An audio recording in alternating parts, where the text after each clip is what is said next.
Boa noite a todos.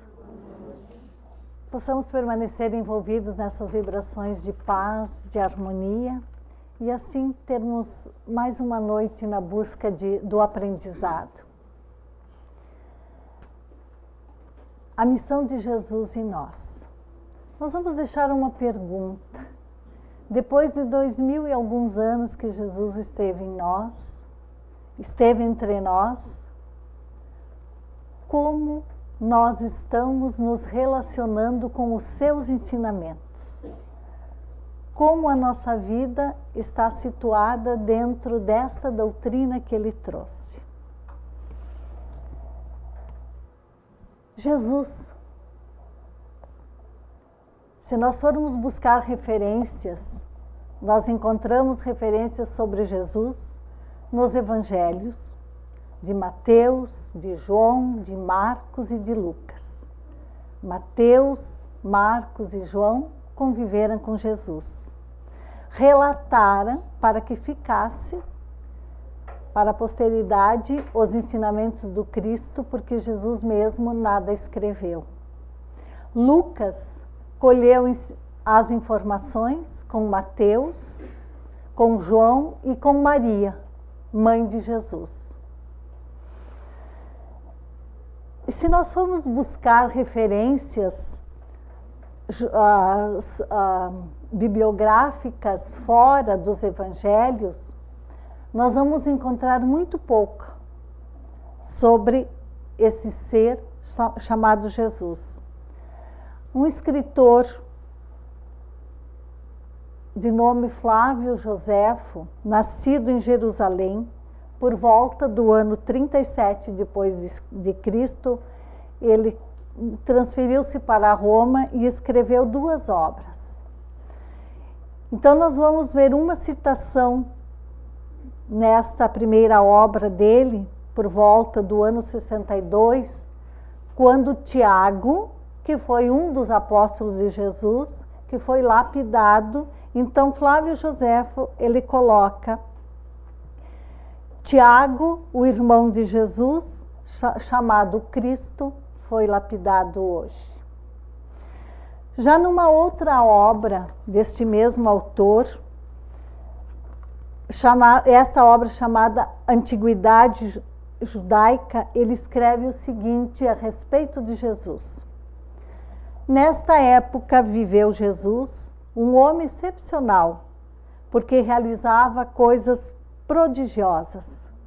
Conquistou muitos adeptos entre os judeus e até entre os helenos.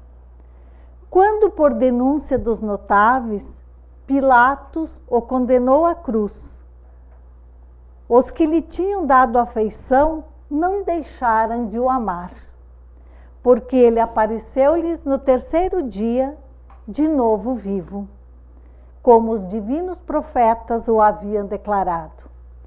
Nos nossos dias, ainda não acabou a linhagem dos que por causa dele se chamam cristãos.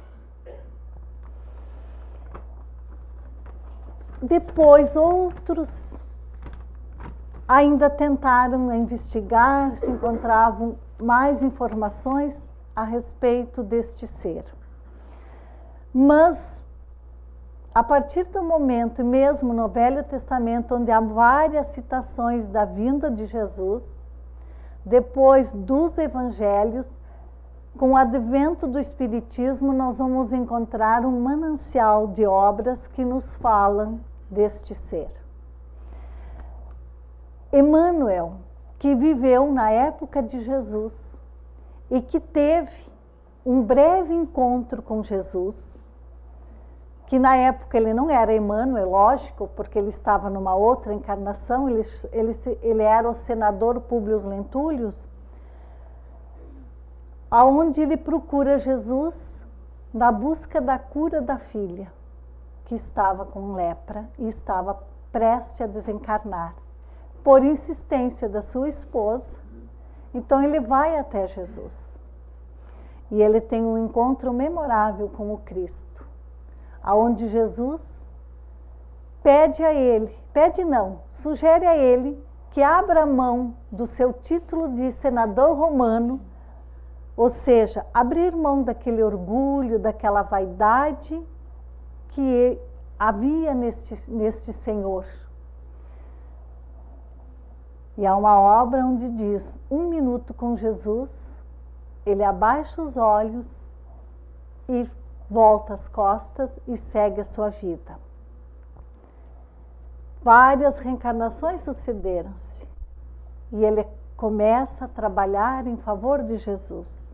Nós vamos tê-lo, então, como mentor de Chico Xavier, com o seu nome de Emmanuel, nos trazendo em todas as suas obras interpretações e relatos sobre a vida de Jesus.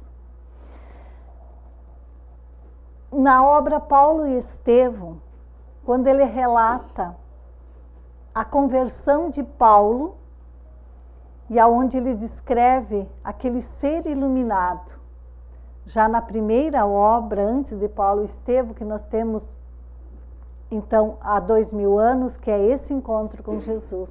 E nas sucessivas, sempre ele vai falar de Jesus, sem falar das obras que no meio espírita nós utilizamos muito, que é o Pão Nosso, Fonte Viva, que são interpretações dos ensinamentos de Jesus.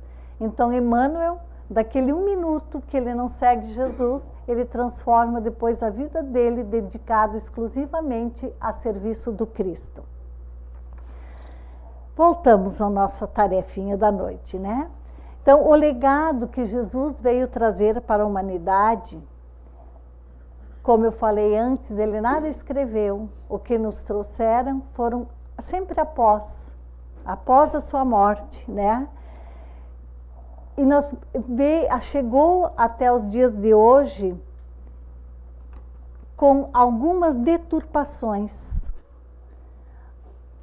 Porque nós temos que lembrar que Jesus falava em aramaico. Os seus ensinamentos pelos seus apóstolos foram escritos em hebraico. Depois foi traduzido para o grego, esses ensinamentos, que nós podemos chamar a Bíblia, né? E depois para o latim. E nessas traduções, muitas coisas se perderam.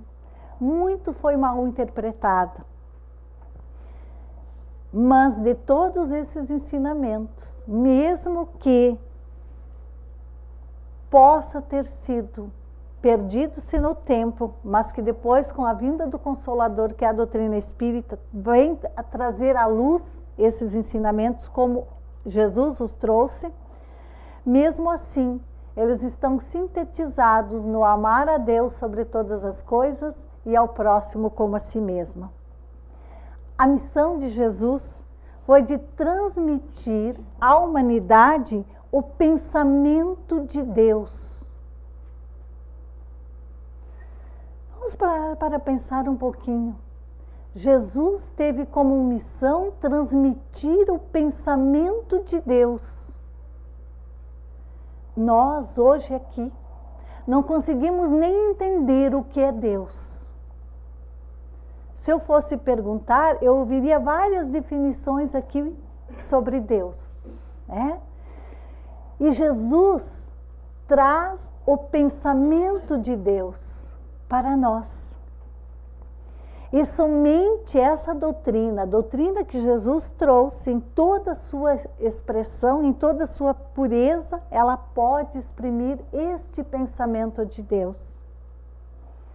Esses ensinamentos foram deixados não somente por palavras, mas sobretudo por exemplos.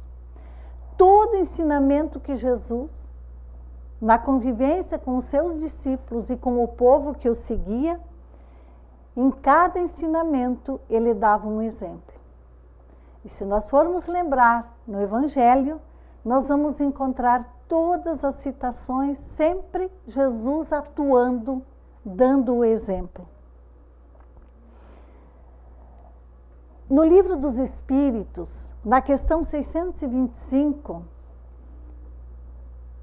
diz assim: para o homem, Jesus constitui o tipo da perfeição moral que a humanidade pode aspirar na Terra. Deus nos oferece como o mais perfeito modelo, e a doutrina que ensinou é a expressão mais pura da lei do Senhor.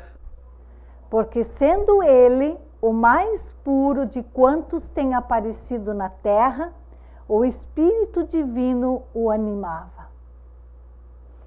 Por isso que nós o chamamos o Cristo de Deus. Porque ele vem com esta missão para ser o nosso guia, para ser o nosso modelo. Então nós vamos ver alguns desses ensinamentos. Se alguém quer ser o primeiro, será o último e o servo de todos. Está em Marcos, no capítulo 9, no versículo 35. E no livro Quem é o Cristo, de Raul Teixeira, pelo espírito de Francisco de Paula Vitor, ele nos diz assim: para que a alma alcance os altos cimos da paz, em seu próprio cerne, não vale só que tenha conquistado as primeiras posições no mundo das aparências. Torna-se fundamental que cada ser, nas funções que estagia, faça-se um servidor do seu próximo desinteressado. Quando Jesus nos traz esse ensinamento, ele está nos dizendo que nós precisamos ser humildes, que nós precisamos atuar em favor do próximo e não querermos ser os mais altos, sermos os primeiros, né? E quando a gente fala em humildade, lá no Evangelho segundo o Espiritismo, no capítulo 7, no item 11, nós vamos encontrar a seguinte definição sobre humildade. Humildade é virtude muito esquecida entre vós. Bem poucos seguidos são os exemplos que dela se vos tem dado. Entretanto, sem humildade, podeis ser caridosos com o vosso próximo? Se nós não formos humildes, nós seremos caridosos? Porque na prepotência nós estamos olhando o outro, nós acima, o outro abaixo. Então nós não estamos sendo humildes, né? Oh não, pois que esse sentimento nivela os homens, dizendo-lhes que todos são irmãos, que se devem auxiliar mutuamente e os induz ao bem. Sem a humildade, apenas vos adornais de virtudes que não possuís, como se trouxesses um vestuário para ocultar as deformidades do vosso corpo. Lembrai-vos daquele que nos salvou. Lembrai-vos da sua humildade, que tão grande o fez, colocando-o acima de todos os profetas. E nesta atitude de humildade que muito se exemplifica, se buscarmos no Evangelho aquela passagem, onde Jesus lava os pés dos seus discípulos. Jesus, o ser mais próximo de Deus, o ser que vem trazer o pensamento de Deus para nós. E num ato de extrema humildade, ele ajoelha-se e lava os pés dos seus discípulos. É bom que a gente se questiona: a quanto anda a nossa humildade? Uma outra citação de Jesus: conhecereis a verdade vos libertará. Está em João, no capítulo 8, no versículo 32. E ainda nessa obra de Raul Teixeira nos diz assim: as leis de amor, de justiça e de caridade simbolizam o roteiro seguro para que, devidamente vivenciadas e entendidas, permitam à criatura experimentar, de fato, a anelada felicidade. As leis de amor, de justiça e de caridade. Então nós vamos ver o que o Evangelho, segundo o Espiritismo, numa comunicação de Sansão, ex-membro da Sociedade Espírita, em 1863, nos diz. Lei do amor. Amar, no sentido profundo do termo, é o homem ser leal, probo, consciencioso, para fazer aos outros o que queira que estes lhes façam. É procurar em torno de si o sentido íntimo de todas as dores que acabrunham seus irmãos, para suavizá-las.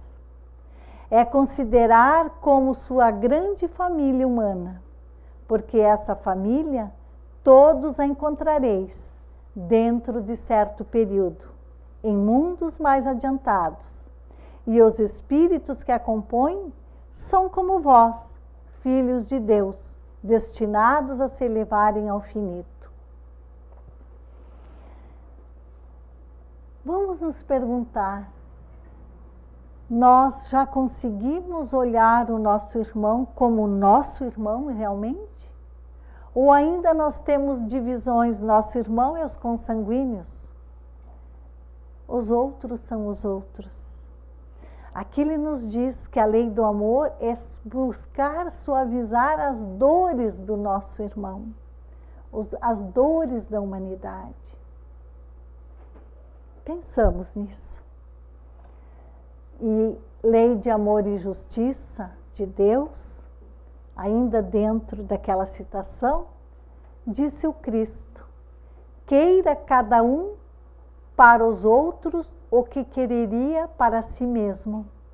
No coração do homem, imprimiu Deus a regra da verdadeira justiça, fazendo que cada um deseje ver respeitado os seus direitos. Na incerteza de como deva proceder com o seu semelhante em dada circunstância, trate o homem de saber como quereria que com ele procedessem, em circunstância idêntica. Guia mais seguro do que a própria consciência, não lhe podia Deus haver dado. Está em fonte, está no Livro dos Espíritos, na questão 876. Todos nós temos escrito na nossa consciência as leis. Elas estão aí. E elas nos alertam quando nós estamos agindo contrário às leis do Pai. Mas se quando nós termos dúvida, como diz essa questão, vamos nos perguntar, neste caso, o que eu queria que o outro fizesse para mim? O que eu gostaria que o outro fizesse para mim? Então, a nossa atitude sempre tem que ser coerente. Se nós queremos a benevolência do próximo, nós precisamos ser benevolente para com ele. Se nós queremos que ele nos perdoe, como a gente vai ver daqui a pouquinho, nós precisamos aprender a perdoá-lo também.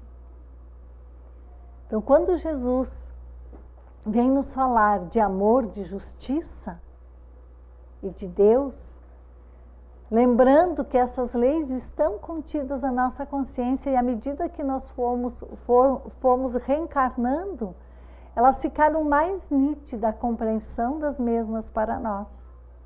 E hoje muito mais, porque hoje nós não podemos mais alegar que nós não sabemos. Porque se nós já estamos aqui na casa espírita, é porque nós já transitamos há milênios neste planeta. E aqui estamos buscando maior compreensão destas leis para podermos começar a colocar em prática e vivenciá-las no nosso dia a dia. Uma outra citação de Jesus: bem-aventurados os pacíficos, porque serão chamados filhos de Deus. Está em Mateus, no capítulo 5, no versículo 9. Os pacíficos. O que nós precisamos para ser pacíficos? Daí, Joana de Ângeles, nessa obra, A Luz da Psicologia Profunda, ela vem nos dizer: a paciência conquista individual através do esforço pela autoiluminação, pelo autoconhecimento e descoberta dos objetivos da existência, transforma-se em caridade de essencial significado quando direcionada aos que sofrem. Para sermos pacíficos, nós precisamos exercitar a paciência. Então é hora de nós nos perguntarmos: como está a nossa paciência? Lá na nossa casa, com nossos filhos, com a nora, com o genro, com o marido, com a esposa. Como está a nossa paciência no local de trabalho, com o chefe, com os colegas? Como está a nossa paciência no trânsito? Vamos dizer assim, entre aspas, esse grande vilão de tirar paciência, né? Mas será que ele é de tirar paciência ou nós que não temos paciência? Como está a nossa paciência diante das filas? Diante do sofrimento? Diante da dor? Diante das angústias que surgem, ainda pelas nossas deficiências morais e que nós precisamos passar por dificuldades? Para sermos pacíficos, a paciência precisa fazer parte da nossa vida. Uma outra citação: não resistais ao mal que vos queiram fazer. Mateus, capítulo 5, versículo 38. E Joana de Ângelo novamente vem nos dizer: a vingança constitui-se uma patologia do ego, insubordinado ante as ocorrências do mecanismo de crescimento. Não resistir ao mal a fim de não vitalizar a escravidão, aos instintos inferiores primários que dirigem as criaturas não espiritualizadas, não elevadas. Patologia é doença, né? E nós, se formos nos autoanalisar, nós vamos perceber que ainda nós somos muito doentes do ego, porque nós somos ainda muito egoístas, nós somos ainda muito prepotentes, né? E nessa doença do ego, nós estamos nos insubordinando diante das leis do Pai, diante desse mecanismo que nós precisamos fazer com que nós, como espírito, cresçamos continuamente, nos elevamos continuamente, porque nada é ao salto. E se nós resistimos ao mal, se nós não perdoamos, se nós guardamos ressentimentos porque nós nos ofendemos, porque o nosso ego ainda é muito grande, e o nosso ego não sendo muito grande, nós achamos que não devemos perdoar, né? Então, em Fonte Viva, livrinho do Emmanuel, tá aqui em cima, ele vem nos dizer sobre a necessidade do perdão. Por mais graves te pareçam as faltas do próximo, não te detenhas na reprovação. Condenar é cristalizar as trevas, opondo barreiras ao serviço da luz.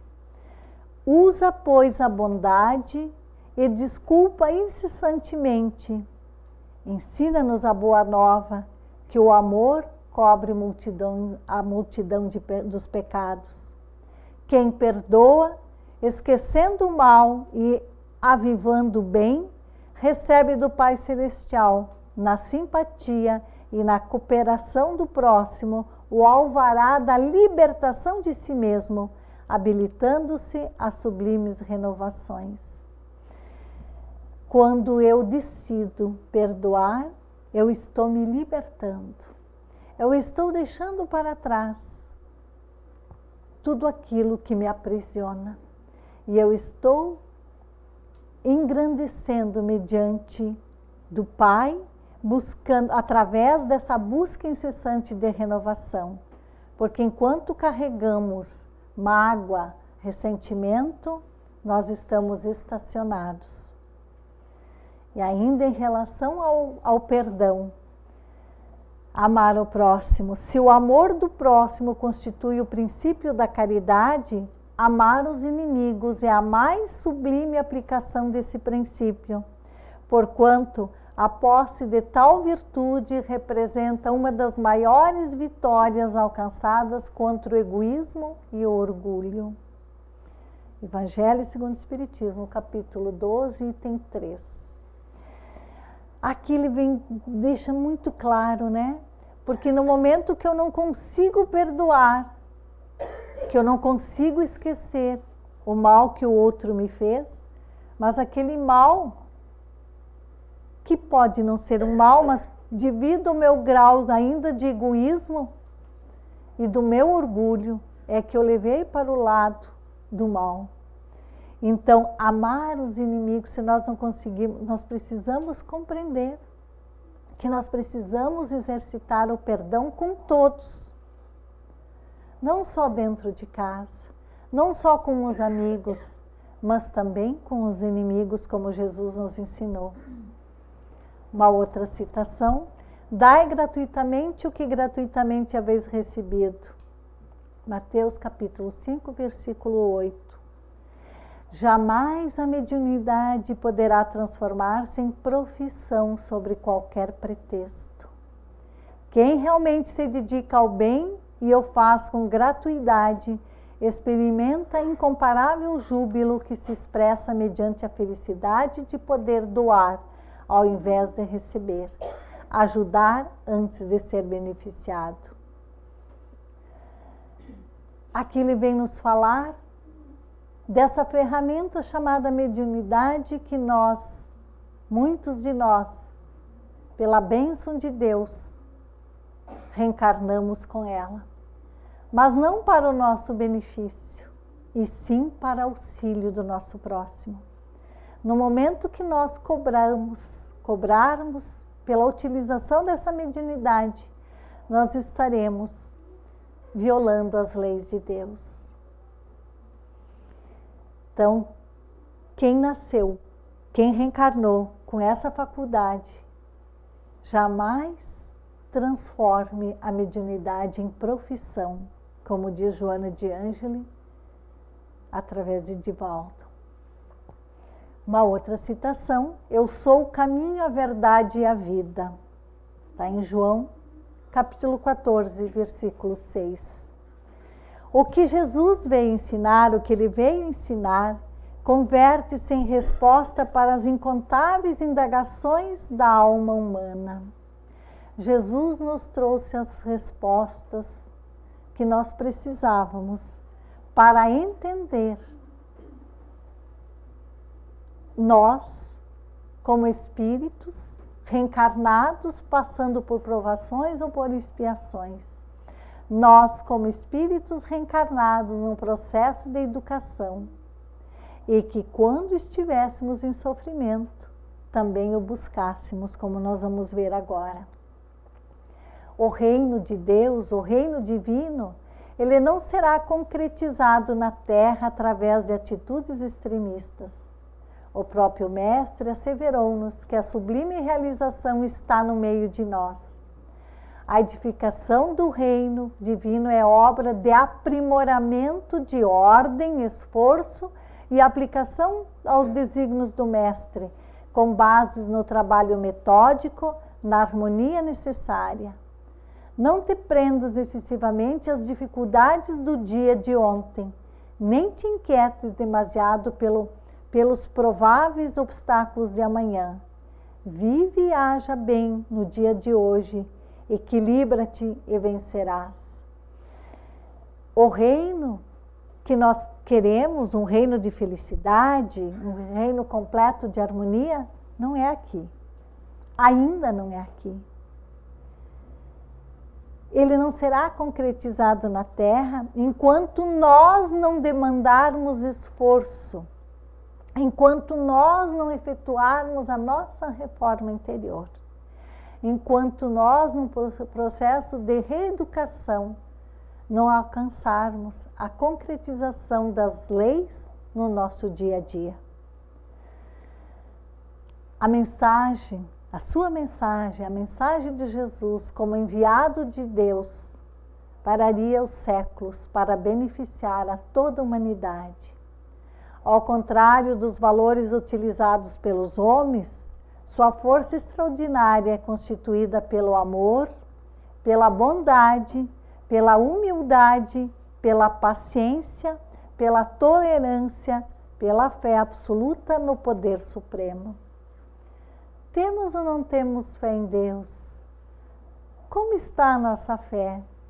Diante de uma provação, como anda a nossa fé? Diante de um grande obstáculo na nossa vida, como está a nossa fé? Vamos nos perguntar. A sua proposta não é para que se fuja deste mundo enfermo, da sociedade empobrecida moralmente, mas para que se consiga curar a doença com a conquista da saúde para cada membro do planeta e haja enriquecimento moral de todas as criaturas, membros do organismo social. Não dá para fugir. A nossa parte aqui, cada um tem que fazer. Mas fazer de uma forma com que os outros possam se espelhar no nosso comportamento, na nossa atitude diante da vida.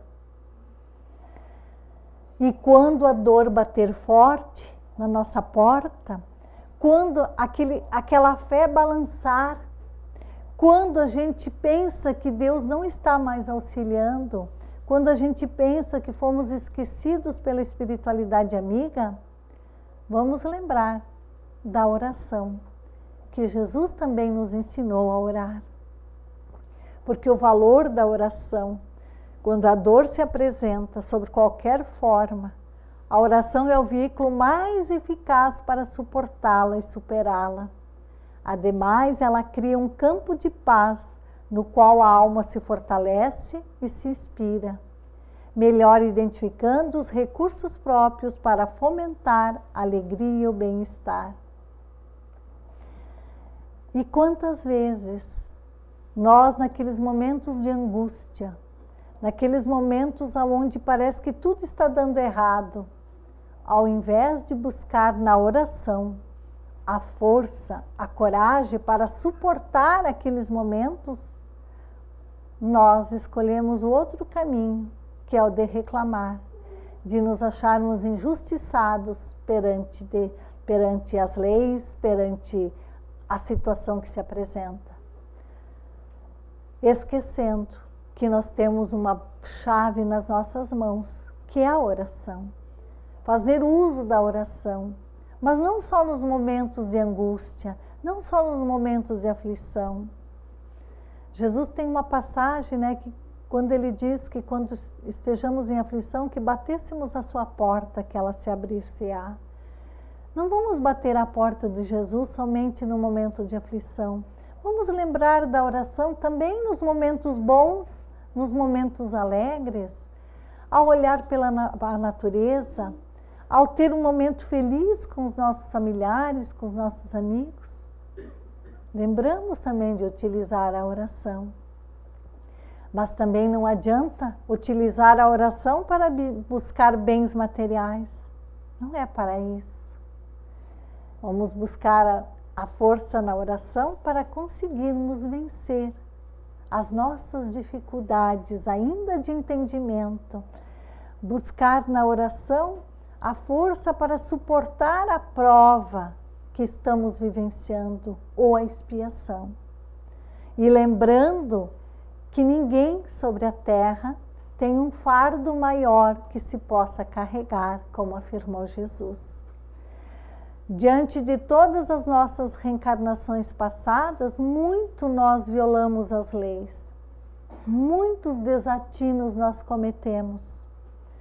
E se hoje nós passamos por momentos difíceis, vamos lembrar que a causa pode estar lá no passado, mas que hoje nós estamos conseguindo suportar aquela prova, porque se fossem reencarnações anteriores, não teríamos a coragem e a força.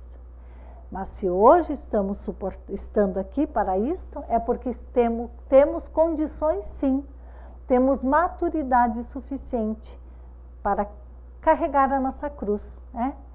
Carregar esta cruz com um bom ânimo. Isso é masoquismo? Não. Isto é certeza de que aqui estamos nos aprimorando. Isto é certeza que aquilo que estamos passando existe uma causa e que vai fazer com que nós nos redimimos perante as leis do Pai. É a mensagem para hoje. Então que nós possamos, depois daquilo que aqui ouvimos, perguntar: o que nós estamos fazendo com esses ensinamentos que Jesus trouxe? A missão dele foi trazer esses ensinamentos, nos alertar, ensinamentos que já estavam incutidos na nossa consciência, mas veio nos relembrar e também trazer novas verdades. E nós, 2000 e um pouquinho mais de 2 anos depois da sua trajetória na Terra, o que nós estamos conseguindo fazer com toda esta bagagem que ele nos trouxe? Uma bagagem que nos pode proporcionar a felicidade, a verdadeira felicidade, sem ilusões, sem mecanismos de fuga.